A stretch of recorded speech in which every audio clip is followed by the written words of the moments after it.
Hi, I'm Paul Thompson. And I am Nikki Thompson. And we are new to the family. We'd like to thank everybody for welcoming us. Our story is one of, some peaks, and some valleys. But through God's grace, we've been able to rebound, to restructure. Right, Boo? Right.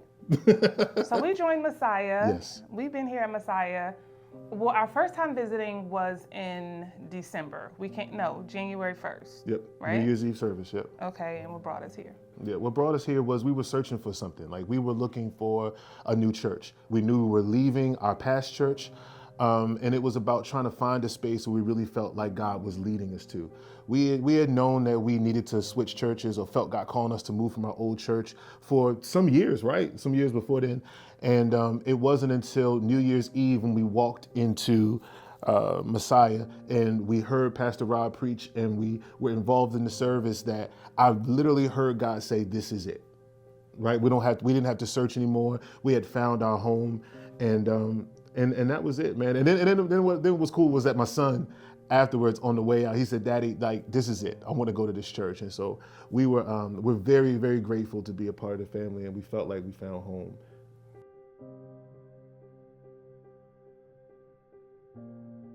In April of 2021, was it 21? 22.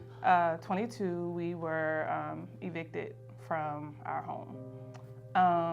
That was a scary time for us. I can't say we were, I don't know, I think you have all the things that, lead up to an eviction, but it's still, there's no way to prepare you for eviction. Yeah, there's no way. So I think that, and that was April the 25th. My mother always told me that when you record the date, it becomes a testimony. And so I'm always good on these dates of these pillars that have happened in our life. So April the 25th was the day we actually moved, and we didn't have any place to go. It was tough, man. It was tough. We had fallen behind on bills, and the eviction caught up with us. Luckily, we had some friends. My best friend for years and years, our kids' godparents who lived in Bowie, that said, "Hey, y'all can come stay with us." They had 3 kids of their own. And they gave us a place to stay. And it was tough as a husband. It was tough as a dad, getting that call and realizing that the person who was responsible for my family, the person who was responsible for taking care of them, had failed.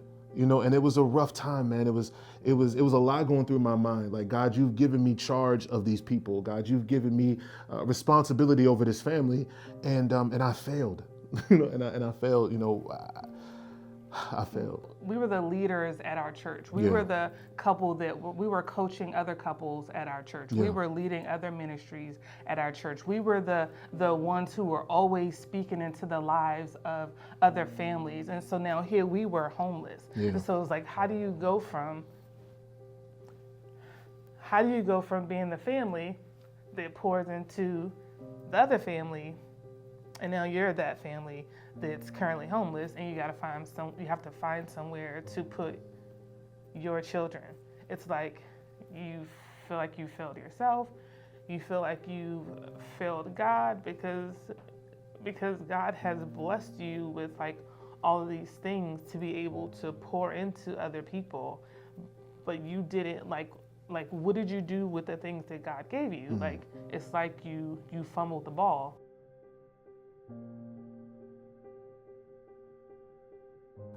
In June of that same year, we ain't even left a year yet. In June of that same year, our car got repossessed, and now we're living in Bowie.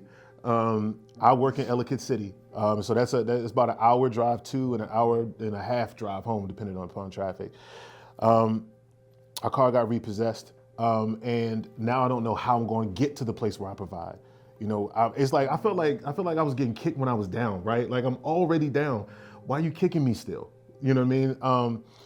But this is cool. So we got evicted. I will never forget it. It was on a Wednesday that we got the car repossessed, and I came into work that Thursday, and one of my mentors at work was talking to me. He said, "Paul, you don't seem like yourself. What's going on?" And I said, "Man, I I don't know how to tell you this, man. My car got repossessed. I'm a failure as a father. I'm a failure as a husband. I don't know what I'm getting ready to do. And he said to me, well, Paul, how much you need?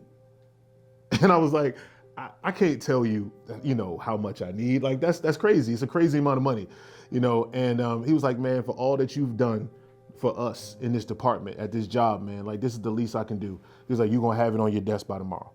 I came in the next day to an envelope of cash, on my desk, just enough to get our car out. And so, I'll never forget, they took the car on a Wednesday morning. By Friday evening, we had the car back, and it was only by God's grace, man.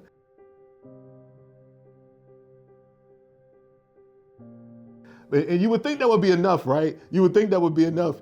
And then in December, right? In December,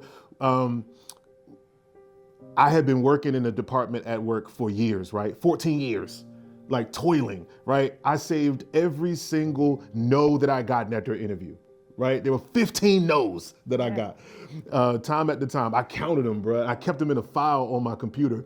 And then I just felt like I was never going to be able to get out of that department, man. I know that I can do better. I know that God is calling me to do more, but I can't get out of this rut. And in December, I got a call from my current job. The county executive of Howard County gave me a call and said, I've been watching you. I've been watching how you take care of people. I've been watching how you take care of the people in your department, and it's your time, right? Can you come upstairs and help me take care of people? This is the biggest job I've ever had in my life. This is the job that I would do for free, right? This is the job that I felt like God was ultimately calling to. And I got so mad because I'm like, God, why won't you give me a church? Right? I've been going to Bible school. I've been studying. I've been learning how to preach. God, all I want to do is lead your people, right? How can you show me all of this, right? Take me through all this training and still not give me a church to lead? And I remember God said to me, I just gave you a county. I just gave you a county full of people that you get to serve, right? That's what I'm calling you to do. That happened on December the 12th. And then on December 14th, I got a call from my doctor's office telling me that I had breast cancer. 48 hours later, I got a call from my doctor's office telling me that I had breast cancer. And it was such a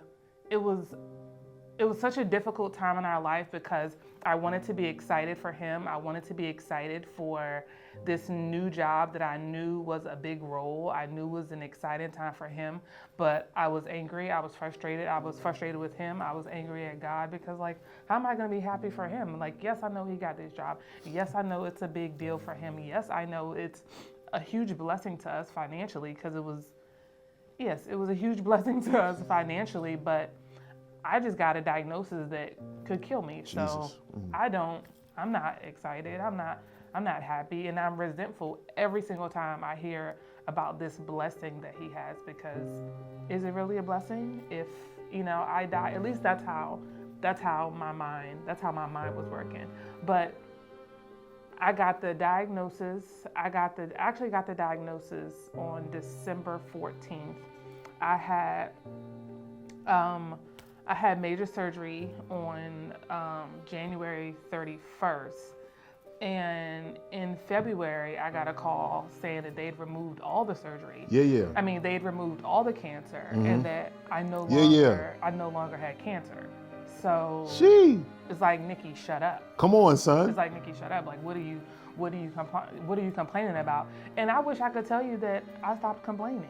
I wish I could tell you that I stopped complaining, and I wish I could tell you that I'd never complained again, that all I did was say thank you, God. But there were still times when I still questioned God and his motives. But I could go on and on, and I'll wrap it up. But God has shown up for us time and time and time again. Facts. My Facts. Children's health, my son Facts. in school, just over and over and over again, where it has looked like, God, what are you doing? And God has did I fail you before? Did I fail you when you got kicked out? You didn't have anywhere to live. Did I fail you when you didn't know how you were going to get your car back? Did I fail you when you thought your son wasn't going to be able to survive school?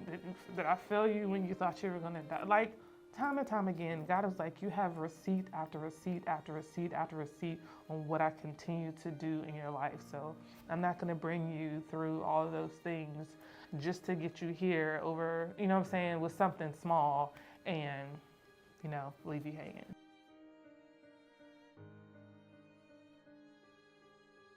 So, and here's the thing. Here we are. Here's the thing. So it's a reason why whenever you see me around the church, or when you see me in life, if you see me in the grocery store, if you see me at work, I'm up, right? I'm up. This is us all day long. Why? Because we understand, right, that there are certain things that we're not supposed to have. Under normal conventional wisdom, there's no way how a person goes from being an administrative assistant to a director of constituent services, right? There's no reason under conventional wisdom why somebody that struggles and deals every day with bipolar disorder, which is a diagnosis that every day is evolving to attack her, right? There's no reason why you get evicted, while your car gets repossessed, and you still find yourself on this side in your right mind. Right? It's only because of God's grace, and it's only because of God's mercy. And I know sometimes it might seem like stuff is happening time after time, fight after fight, hit after hit. You just keep getting knocked down and knocked down and knocked down.